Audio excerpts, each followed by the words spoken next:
Boas tardes. Bueno, vamos a continuar con esta segunda edición das Mulleres que opinan son perigosas.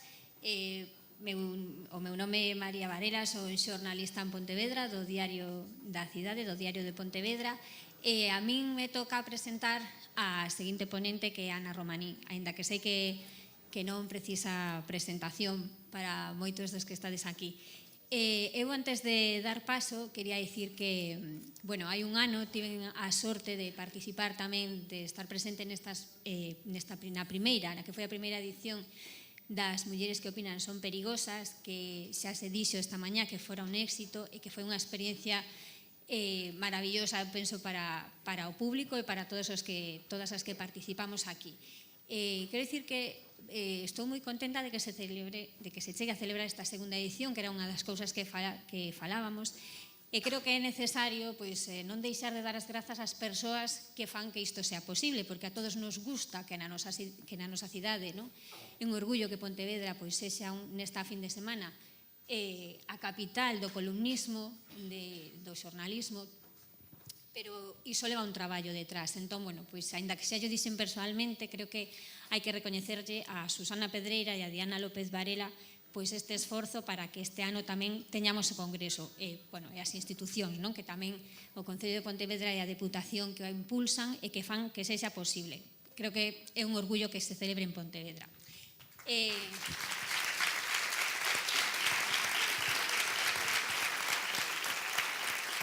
Bueno, como digo, creo que a persoa que teño ao meu lado non precisa moita presentación, é a voz referente do xornalismo cultural galego, sen ningunha dúbida, Premio Nacional da Cultura, desde logo unha honra para min estar aquí sentada contigo, e ademais de que coñecemos a túa voz de sobra e o teu programa, o que dicía, que é unha gran honra para min presentala. Ten as súas costas un montón de premios. Eu podería empezar a citalos, pero vamos a lembrar moi pouquiños premios a súa trayectoria profesional e o seu compromiso: Premio Atlántida do Gremi de Editores de Cataluña, Premio da Asociación Española de Lingua a mellor xornalista cultural, Premio de Poesía, Premio da terceira gala do libro galego a trayectoria cultural e periodismo cultural no 2018. Bueno, poderíamos estar dicindo un montón deles, creo que algún ata o dixen fatal agora o nome, pero están aí. Da súa trayectoria temos que destacar que desde o ano 89 formas parte da familia da Radio Galega. Desde o 90 ata xuño do ano pasado dirixía e presentaba o programa cultural referente de Galicia na radio, sen dúbida algunha, o Diario Cultural, e eu creo que alguén debe de pensar que efectivamente Ana Romaní é unha muller perigosa, porque a afastaron desa dirección e desmantelaron completamente ese proxecto que xa non ten nada que ver. Por iso creo que, ademais, é moi boa idea, tivestes moi boa idea de traela ata aquí. Escritora, poeta, membro da Real Academia da Lingua, por agora de número, pero nada, estarás aí. Creo que xa non me vou enrollar máis, deixo vos con Ana Romaní.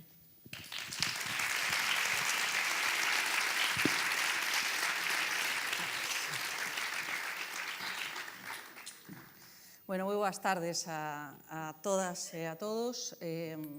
Moitas grazas a María pola presentación. Quería, en primeiro lugar, agradecer as organizadoras, a Susana, a Diana, o convite para estar aquí. É moi grato, realmente. Pero, sobre todo, o que quero é agradecerles a organización do encontro, que exista algo así, que existira o ano pasado, que exista este, porque é moi importante, sempre foi moi importante para as mulleres, para a historia das mulleres, para o feminismo, organizarnos, crear espazos de confianza, de seguridade, de encontro, espazos que nos permitan intercambiar ideas, descubrir puntos de vista, en fin, de alguna maneira, eu creo que a historia do feminismo e a historia das mulleres se construe e reconstrue tamén constantemente grazas á creación destos espazos de confianza, de apoio. E se sempre foron necesarios, eu creo que agora son moitísimo máis. Moito máis, porque o futuro pinta con moitos desafíos. Así que vai ser moi importante ter espazos de encontro e de apoio. Estes días previos estiven así revisando un pouco os vídeos do ano pasado, porque non puiden vir. A verdade é que, bueno, o optimismo, por exemplo, de Rosa Montero, que ese optimismo eu envexeino, porque eu son unha optimista, pero optimista así de longo percorrido, non? De distancia longa, pero a distancia curta non me dá para moito optimismo, sobre todo tendo en conta como están os medios. Eu creo que os medios de comunicación neste momento están claramente na UCI, na sala de urxencias, e ademais tamén sabemos a quen lle toca sempre coidar cando algo enferma. Por lo tanto, temos que estar un pouco precavidas. Bueno, tentarei que a miña intervención sexa esperanzada na desesperanza e optimista no pesimismo. Porque tamén é certo que sabemos que os materiais da ilusión, da alegría, do entusiasmo son imprescindibles se queremos iniciar proxectos de cambio, proxectos emancipadores, proxectos alternativos. Así que, vou tentar utilizar esos materiais. Hai un grafiti de Mulleres Creando, que é un colectivo de mulleres de Bolivia, un grafiti nas paredes da Paz que di: a nosa vinganza é ser felices. Pois iso, tentarei ser vingativamente feliz. Tamén Rosi Braidiotti, a filósofa, di: abandonarse á tristeza significa tamén abandonarse á ignorancia. E iso é moi pouco xornalístico. Así que imos tentar non abandonarnos á ignorancia. Motivo para a alegría hai, se temos a memoria do 8 de marzo do ano pasado. Foi moi estimulante, foi maravilloso. Tamén é motivo de esperanza e expectativa deste 8 de marzo que temos aí ás portas. Esa é a alegría, aí tentarei situarme. Ao final, as mulleres temos unha memoria de construción e reconstrucción constante na resistencia. Ao final, vimos dos corredores en sombra, dos cuartos pechados, dos sotos da historia, así que debemos ter unhas fibras ben resistentes para seguir creando constantemente alternativas de vida. E eu creo que unha boa mostra desa capacidade de reinvención e de mobilización constante pois foi neste ano pasado o movimento de Mulleres de Negro da Televisión Española, ou os Venres Negros de Defende a Galega, hoxe o 41 Venres Negro de Defende a Galega. E tamén é motivo de estimulante esperanza pois a capacidade que temos de organizarnos. Aí está, por exemplo, o colectivo de xornalistas galegas, que é algo moi esperanzador. Así que, ben, temos motivos para a alegría, mas é esgotador esta sensación de estar a comezar sempre, a nosa ausencia dos libros da historia, dos manuais de literatura, a nosa ausencia das universidades, en fin, danos a sensación, a percepción de que sempre comezamos, sempre estamos comezando. E o certo que non é así, non vimos da nada, temos memoria, temos historia. Eu non sei se María Xosé Porteiro falou diso, disculpade a reiteración, non sei se falou do álbum de mulleres, que é unha web que hai no Consello da Cultura Galega que pon en valor, reescribe a biografía das mulleres na historia de Galicia, a súa biografía e o seu perfil profesional. Son desos materiais importantes, moi necesarios. Aí hai unhas cantas xornalistas, quero dicir, nos formamos parte de algo. E ese formarmos parte dun colectivo con memoria, con historia, eu creo que é moi importante. Non só para nós, para sabermonos dun tecido máis amplo, senón tamén para nos nosos traballos poñelo en valor. Quero dicir, para reescribir constantemente a nosa historia e o relato do mundo. E para iso temos que ternos tamén esa memoria. As mulleres que opinan son perigosas. E para elas, e para nós, o xornalismo é un exercicio de risco. Sempre o foi, sempre o foi. xa Rosalía de Castro sufriu as consecuencias de escribir cousas inadecuadas e improcedentes, isto entre comillas, obviamente.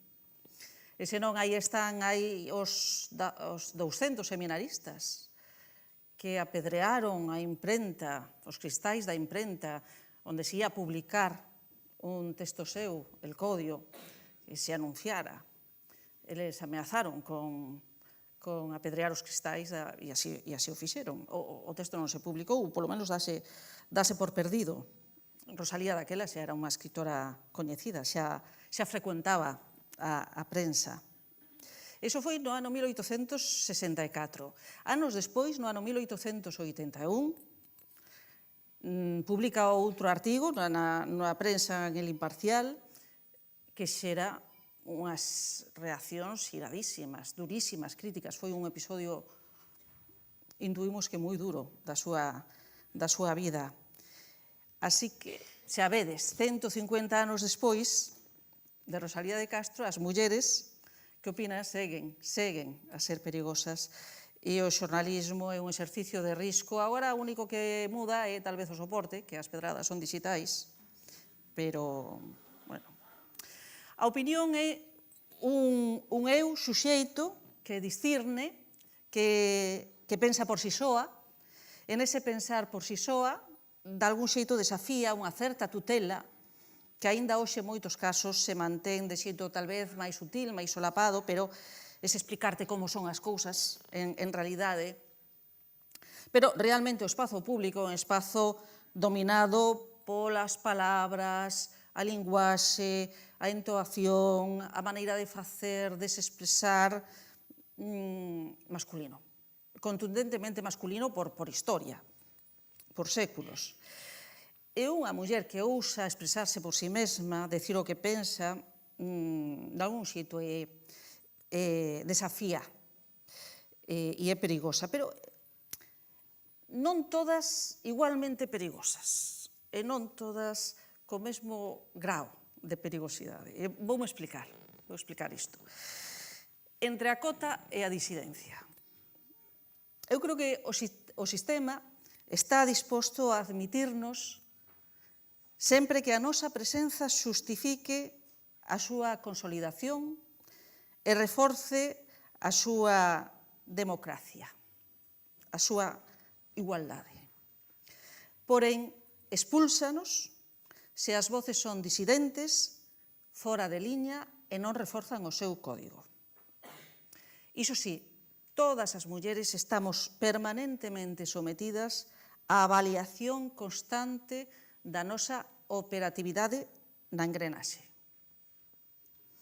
É evidente que o pasado 8 de marzo puxo nas axendas, na axenda pública, na axenda dos medios, das empresas, da publicidade, dos partidos, as mulleres. Diría máis as mulleres que o feminismo. E gustaríame chamar a atención sobre os efectos diso.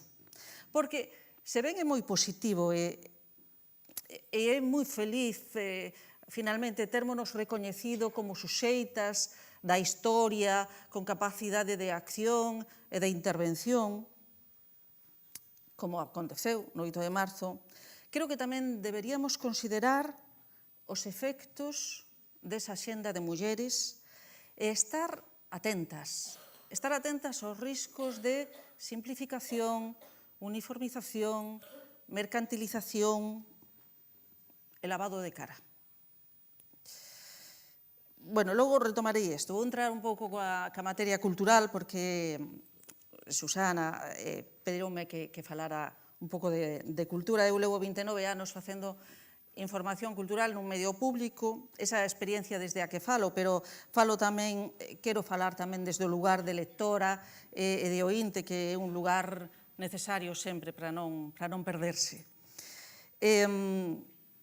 A información cultural, o xornalismo cultural, é un dos ámbitos onde se fai moi evidente a gran mutación que o mercado imprimiu nos códigos da comunicación.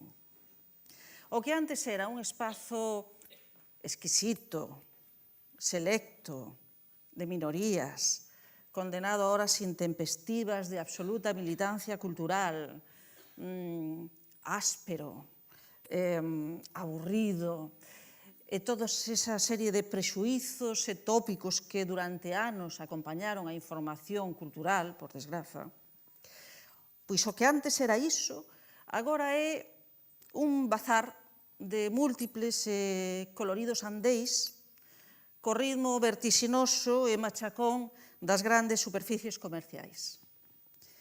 E a cultura, pois anda por aí, apertadiña, anda por aí, apertada entre lecer, tendencias, espectáculos, formas de vida e comida para levar. Baila ao son das grandes corporacións e dos seus departamentos de creación de contidos. E agora tal vez sexamos algunhas mulleres máis para comunicalo, porque é así.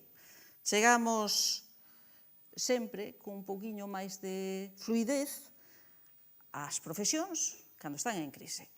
E chegamos ao xornalismo cando a profesión está máis en crise, peor pagada e cuns niveis de explotación alarmantes.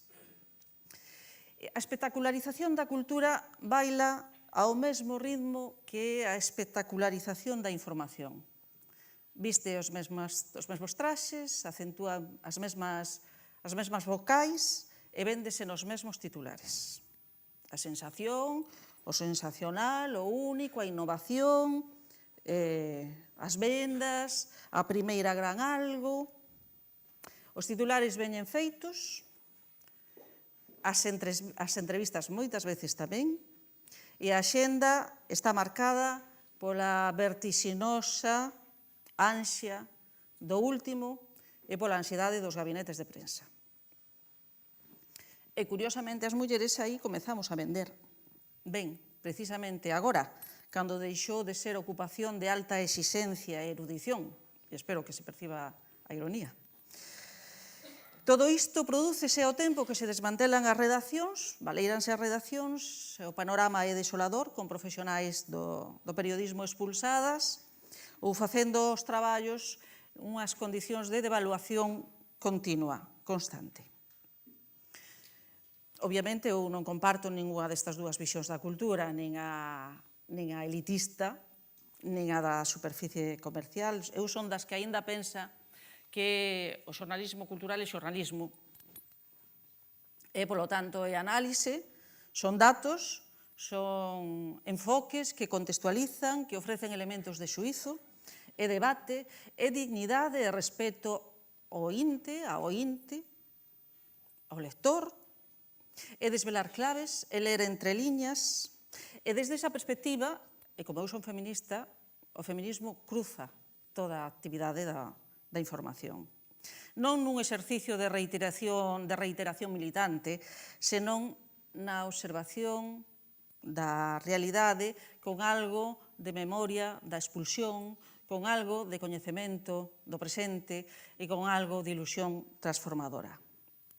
O feminismo está na pregunta que facemos, na noticia que reproducimos ou non, na declaración que reiteramos ou non, está na escolla do tratamento, está na inclusión da experta como voz de autoridade, está na linguaxe e non só ten que ver, obviamente, cos temas das mulleres, ten que ver coa construción do mundo que relatamos e cos materiais que ofrecemos para que quen nos escoita faga o seu propio xuízo, teña elementos de xuízo.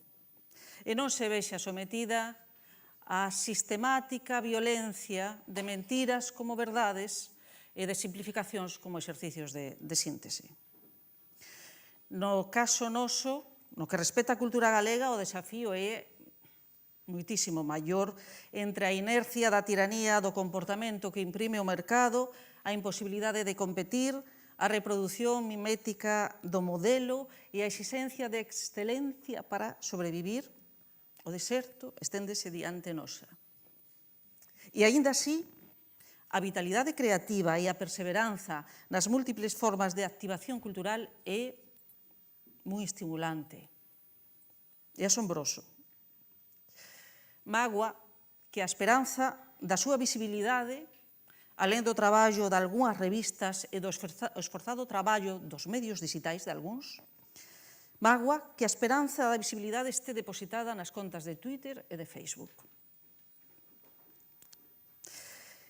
Bueno, nestes días, con motivo desta intervención, deuseme por rastrear na prensa escrita, durante varios días, nas páxinas de cultura e nas páxinas de opinión, a participación de xornalistas, artigos de opinión, información. Non vai a ser que cambiaran as cousas e eu quedara un pouco séculos atrás. Entón, empecé a tomar nota, a facer comparativa, bueno, 4 días realmente só, 4 días. A proporción mantíñase todo o tempo, iso sí, chegando a fin de semana, claro, hai máis lectura de prensa, son os suplementos de lecer, de cultura, aí pareceme que incrementábase a diferencia entre sinaturas femininas e masculinas, de mulleres e de homes, pero bueno, tamén me pareceu ver que nos facíamos máis entrevistas, eles máis análisis, máis artigo de fondo, pero bueno, en fin, non foi nada rigurosa a miña análise, quero dicir, non é nada fiable, non ten nada de científica. Pero bueno, supoñamos que sexa unha proporción de 40-60% de diferencia. Poñamos que me equivoquei por completo, que hai unha diferencia dun 50%, o sea, que non hai diferencia. Que estamos a un 50% nas páxinas da prensa. Bueno, é moi importante, pero muda a liña informativa e cultural, iso. Quero dicir, é moi importante, é fundamental.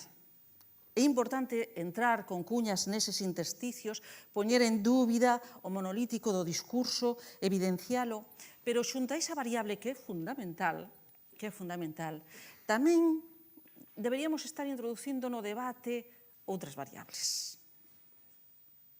As destinatarias da información cultural somos maioritariamente mulleres. A poeta Xoana Torres decía: as mulleres sostemos a metade do ceo. Pois no caso da cultura, as mulleres sostemos máis da metade da cultura e das súas industrias. E iso sí que hai estudios que os certifican. Así que somos máis lectoras, frecuentamos os museos, asistimos ao teatro en número considerable, somos as destinatarias maioritarias. E mesmo, desde hai uns anos, é posible mesmo que registremos unha maior presenza de mulleres e participación de mulleres que hai décadas, pois nos distintos ámbitos da cultura, na creación, como autoras, como xestoras, como produtoras, nos xurados, nos comisariados de exposicións, no deseño urbano, nos estudos de arqueoloxía. É posible que sexamos algunhas máis, e que sexamos as destinatarias maioritarias. E, aínda así, o comportamento do sistema cultural, da estrutura, segue a ser sexista. Agora somos nicho de mercado e autoras de literatura de mulleres. Nós, as maiores consumidoras, non me gusta moito a palabra, pero bueno, en fin. O canon, a voz de autoridade, segue a ser grave, como diría Meriver, segue a ser masculina. Así que, entre a muller dito así en singular como se fósemos todas unha, como nicho de mercado, e o desprezo de certa literatura por ser cousa de mulleres, dito así en plural, con todas as connotacións que ten. Entre unha cousa e a outra, andamos na ilusión de que todo está a mudar. E sí, se cadra todo está a mudar. Bueno, algunhas cousas están a mudar.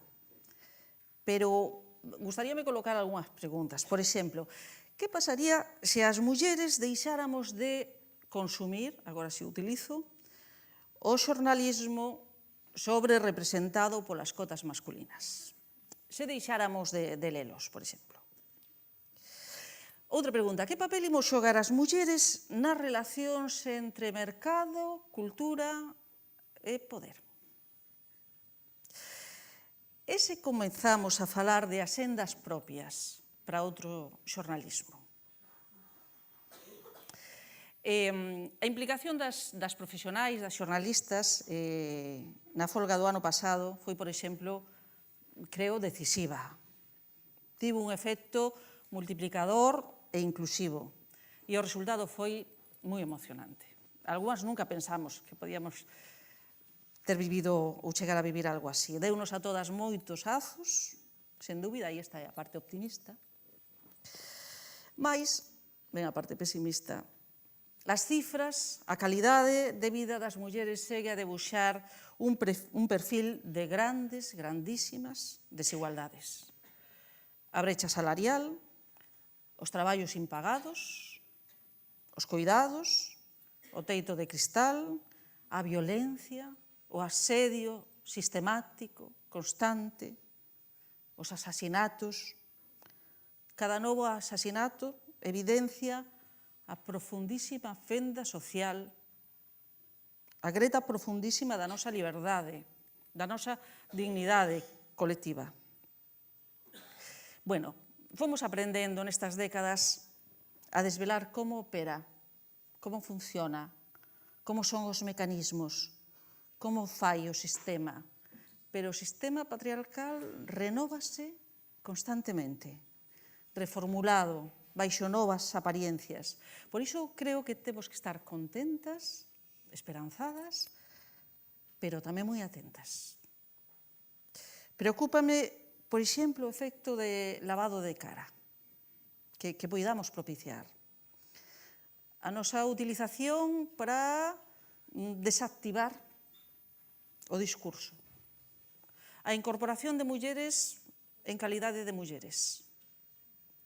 Ata que punto a nosa participación reforza o discurso do medio e a súa posición en cada momento. O que comentaba antes, de estar disposto a admitirnos sempre cando a nosa presenza, pois iso, reforce a súa democracia. Preocúpame a ansiedade do teito de cristal, ou como algunhas se empoleiran sobre outras. O trepismo femenino. Eu sei que as mulleres temos dereito a non ser excesivamente excelentes. Temos dereito a... Somos malas, podemos ser peores, temos dereito a ser trepas, temos dereito a todo. Pero digamos que a min, como feminista, non me interesa esa presencia. Eu aspiro a outros medios. Aspiro a outro xornalismo. Eu creo que a presenza das mulleres nas páxinas dos medios, nos medios como profesionais, é unha cuestión de xustiza social. Outra cousa é o discurso que esas mulleres nos traslademos ou encarnemos. Unha sociedade que se quere igualitaria, que se quere xusta, que se quere democrática, ten que recoñecer, como decía, creo que era Marta García Llero ano pasado, ten que recoñecer que a súa visión é chosca, se non conta co 50% da poboación. En ese sentido, a cantidade relevante, as cotas son importantes, son necesarias como estrategia de corrección da injustiza. É unha cuestión de xustiza social. Pero a mí interésame o xornalismo desde o feminismo. Interésame o xornalismo feminista que crea outra xenda, que observa outra realidade e que relata outro mundo. E é moi importante, precisamente agora é moi importante, porque agora apenas podemos contar nada nos medios convencionais, tampouco as mulleres. Se antes e agora é chosco, vai camiño de ser cego. Xa nin mira, outros fano por el.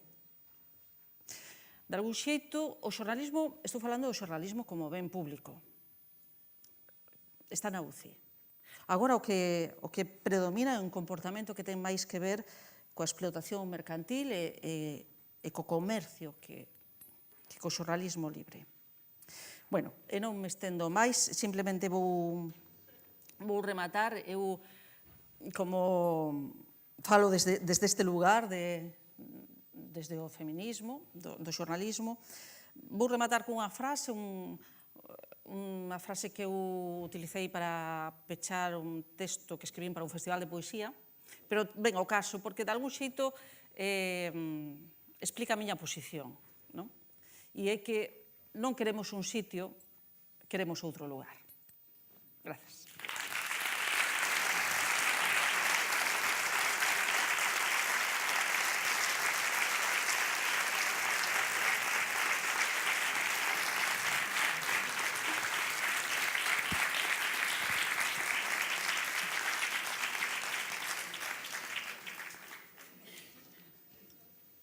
Hola, de novo, Ana. Para abrir a ronda de preguntas, ti foches unha das impulsoras dunha asociación feminista nos anos 90, a Asociación de Mulleres Galegas na Comunicación. Agora vense de crear unha nova, as xornalistas galegas, hai nada, escasos meses.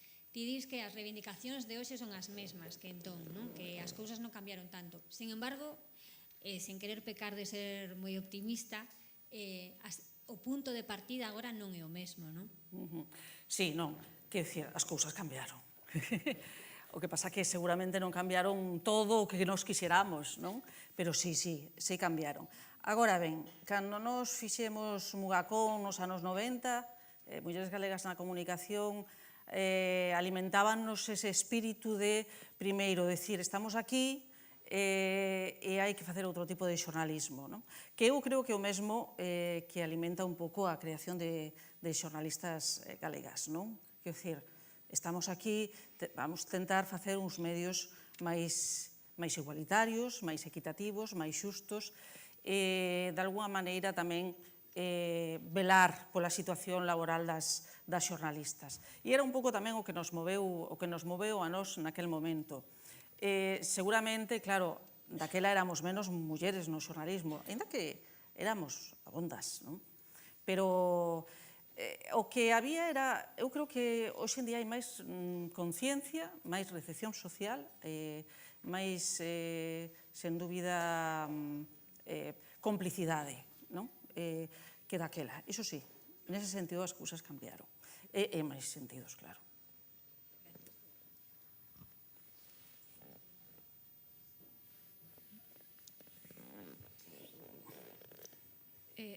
Hola, eu quería facerche unha pregunta referente ao canon que comentabas antes, que no xornalismo cultural sempre cando intentas falar da perspectiva de xénero ou feminismo, moita xente che responde que a creación cultural e artística é como algo obxectivo, que hai que utilizar criterios de calidade, estéticos, o que ti chamabas canon, e que entonces non ten ningún sentido pois analizar dende o punto de vista do contido ideolóxico, xa non do que contén a obra en sí, senón dende a posición que parte o propio autor, etc. Como que a mirada feminista sobra no xornalismo cultural porque o arte pois está como liberado de toda política e ideoloxía.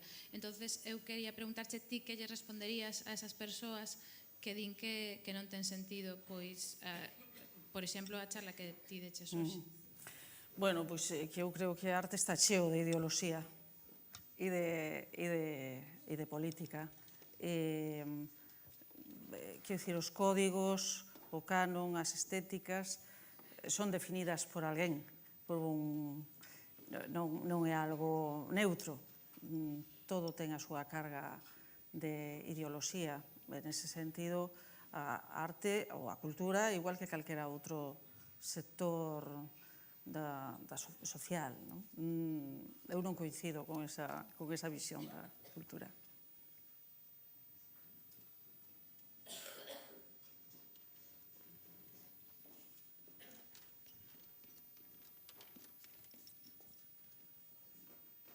Listo? Está?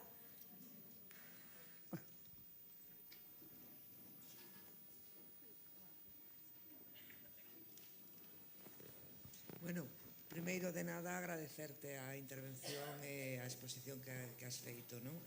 Eu quería preguntarte como pensas ti que sería a mellor maneira de que dende o consumidor poidamos facer saber aos medios que non estamos de acordo co que estamos vindo, non? Por exemplo, eu estou harta de ver as noticias sobre violencia de xénero, as mortas, non as asasinadas. Quero dicir, eso é reiterativo, se sabe entre a toda a profesión que non se debe facer decir, non?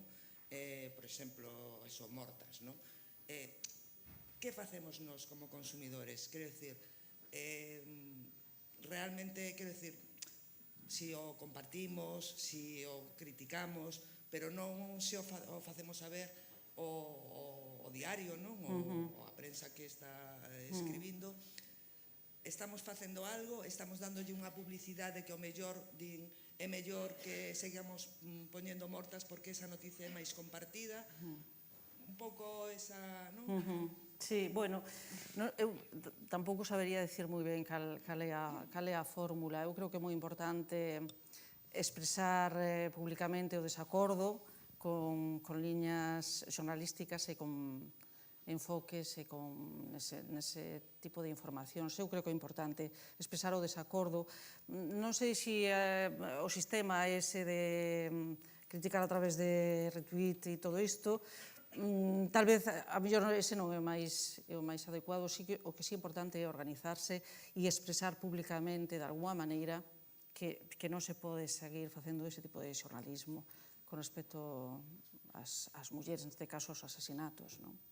Pero tampouco sabería decir cal é a fórmula.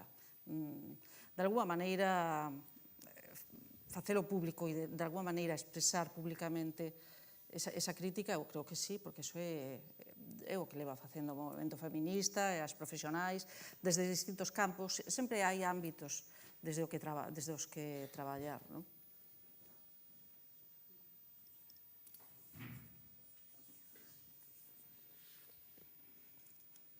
Bueno, se non que máis preguntas, vale.